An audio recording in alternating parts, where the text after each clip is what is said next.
De nacht is kil en verlaten. Ik dwaal wat door de straten. Oh, de naam Arukamba, ja, dat is eigenlijk een heel verhaaltje. Wij zijn 10 jaar geleden een keertje geëmigreerd van Nederland naar Aruba. En dat wij in Nederland altijd in horeca hebben gezeten, zijn wij hier een foodtruck gestart. Dat heette dus Arukamba Snacks toen de tijd. En we hebben daarbij door het centrum gestaan in Noord. En na een goed jaar, of 1,5 jaar, ik weet niet precies weer, mijn vrouw werd ziek. En toen moesten we de boel verkopen. En zijn we teruggekeerd naar Aruba, of vanuit Aruba terug naar Nederland. En dan zijn we 8 jaar gebleven. En afgelopen jaar, september ongeveer, hebben we een nieuw woonhuis gekocht hier op Aruba. En sinds november zijn we weer voor 100% geëmigreerd. En nu leven wij hier en we gaan nooit meer terug. Dat is heel erg lang geleden. Dat is eigenlijk als kind zijn al. Ik ben vroeger altijd heel veel ziek geweest. En om mij een beetje te kunnen vermaken, kreeg ik van mijn ouders een orgel. En later een traporgel met van die registers erin, met van die trapzakken. Nou, dat ding was lek, dus ik kreeg een superconditie van de trap en er kwam geen geluid uit. En ja, toen kreeg ik weer een heel mooi orgel met dubbele klavieren. En zo is het eigenlijk een beetje ontstaan. Ik heb nooit les gehad, ik kan geen noten lezen, helemaal niks. Maar ik ben aan het spelen gegaan, dat is gaan groeien. Toen kocht ik een keer een synthesizer, ik kocht een keer een keyboard. En ja, nu zit ik volop in de workstations. En het is een beetje groot geworden, eerlijk gezegd. Ja. Ja, ik hou van heel veel stijlen muziek. Ik speel en componeer van alle soorten muziek. Kijk, in Nederland heb ik natuurlijk heel veel Nederlandstalig gedaan. En dan heb ik omheen in de Vaderlandse 15 staan van Noordzee.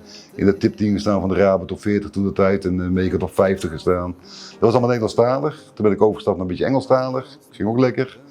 En toen ben ik instrumentals geschreven. Dus alleen maar muziek, laat ik het zo zeggen.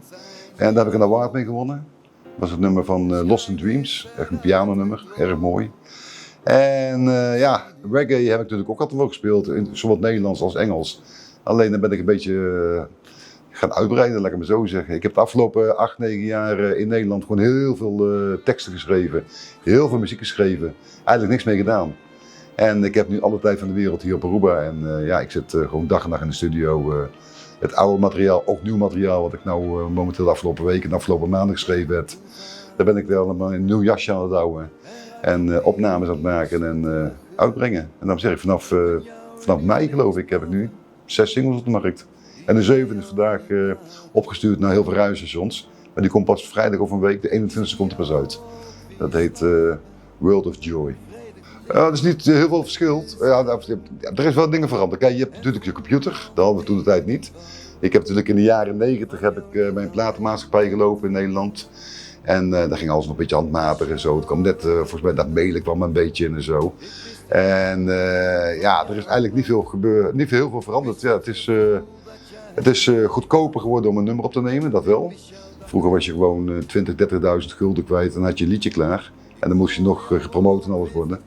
Ja, en tegenwoordig met een paar honderd moet dat wel kunnen. Je hebt tegenwoordig een stukken mooie softwareapparatuur en alles erop. Dat kan je niet vergelijken met vroeger meer. Dus dat is wat dat betreft wel een hoop veranderd. Ja, nou, ik heb niet eens TikTok nagaan. Ja, dat kan wel tegenwoordig, ja. Ja, het gaat op een andere manier. Ja, weet je, vroeger was je helemaal afhankelijk van pluggers. Ja, je had een radioplugger, je had een televisieplugger en die kostte gewoon gruwelijk veel geld. Er waren natuurlijk hele belangrijke mensen die overal een beetje een vinger in de pap hadden.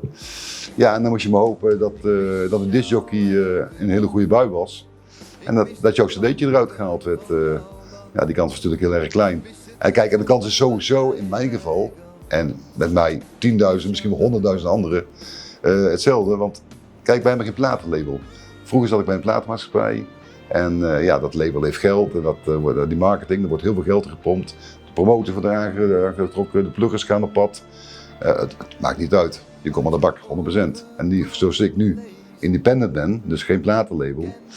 Ja, dat is een dingetje, dat is heel erg moeilijk. Ik vraag mij wel eens af, joh, heb je eigenlijk wel een eerlijke kans? Omdat ik dat wereldje natuurlijk heel erg goed kan. Ik heb er 40 jaar in gezeten, of ik zit er ondertussen 40 jaar in. Het is een heel apart wereldje, het is heel moeilijk en je moet er wel heel veel geluk hebben. En echt wel de juiste kanalen weten. En het liefst een grote zakken geld bij je hebben, dan kan je ver komen. Maar anders wordt het heel erg moeilijk. Heel erg moeilijk. Heel goed zijn best doen, gewoon een heel goed stuk muziek schrijven. En heel goed inzingen. En heel veel geluk hebben, dus ik ben niet gelovig, maar ik denk dat je moet bidden. om aan de bak te komen. Het is gewoon heel erg moeilijk.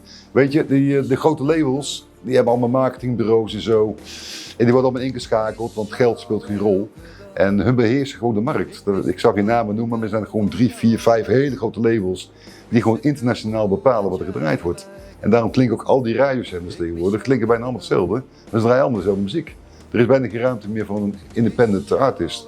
In mijn geval weer, en het gaat niet alleen om mij, het gaat om heel veel anderen. Maar in mijn geval, ik heb natuurlijk een paar protestnummers geschreven. Ja, zo'n radiostation, dat vind ik maar een beetje eng. Iemand die een beetje aan het schoppen is tegen de overheid en tegen van alles wat, tegen AI en tegen COVID en alles maar op. Dat vinden ze eng, dus je wordt niet gedraaid. Maar ja, als er een platenlabel achter zit en ik heb een andere naam, ik zal geen namen noemen, ja, dan gaat het vanzelf. Kijk, en blijf ook zeggen, weet je, een hit wordt niet geboren, een hit wordt gemaakt. Kijk, als je een nummer voor de eerste keer hoort, denk je van, ja, nou, dat zal wel. Maar als je hem 10 keer gehoord hebt, zit je al een beetje mee te doen. Na 15 keer ga je fluiten. Na 20 keer ga je luisteren, wat zingt hij over. En de 30 keer zing jij hem gewoon mee. Dat vind je mooi, want het zit in je systeem. Hij wordt je eigenlijk, plat gezegd, door je strot heen gedouwd. En daar bedoel ik mee, dat een hit wordt niet geboren, een hit wordt gemaakt. Ik ken zoveel mensen met zulke goede muziek. Heel veel mensen, echt hele mooie muziek, maar het gaat nooit wat worden. Waarom niet? Omdat ze niet de juiste mensen achter hebben zich staan. Je moet heel veel geluk hebben. En ja, doorzettingsvermogen hebben. En daarom zeg ik, ik ben al 40 jaar bezig. En ik heb zoveel bult op mijn kop, zo vaak in mijn kop gestoten. Ja, dat opgeven, dat staat niet in mijn woordenboekje, dus we gaan lekker door. En het gaat nu de goede kant op. My heart's undone. He took you from me. He stole your light. Now I'm lost in the shadows. Can't face the night. I can't move